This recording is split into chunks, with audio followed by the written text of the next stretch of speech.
Difference between ordinary differential equations and partial differential equations. With an ordinary differential equation, you have an equation that depends only on one independent variable, and either all the other variables are constant, or they all are with respect to that one variable also. So for instance, if I have this function f of xy that's ax cubed plus by, and I take the partial derivative of it with respect to x, I end up with that, assuming that the y is constant.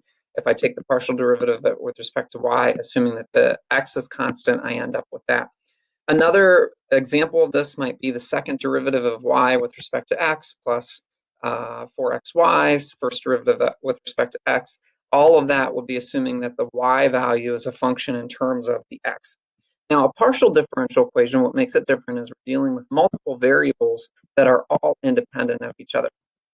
So for instance, if I have a heat function that is some generic variable u that is with respect to x, y, z, and t, so I have heat that's flowing in all these different dimensions over a certain amount of time. When I take the time derivative of that du dt, it's equal to a constant and the second partial derivative of the u function in each one of those different dimensions.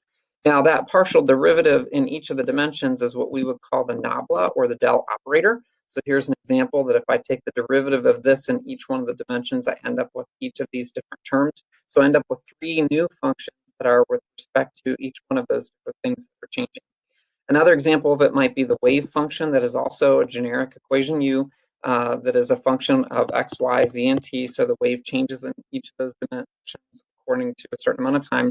When I take the second partial derivative with respect to time, I end up with a constant. And again, the second partial derivative in each one of those different dimensions that would be equal to that, which is equal to the time, the second derivative of the time differential.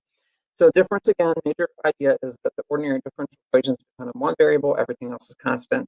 Partial differential equations deal with multiple variables and dealing with each of those independently.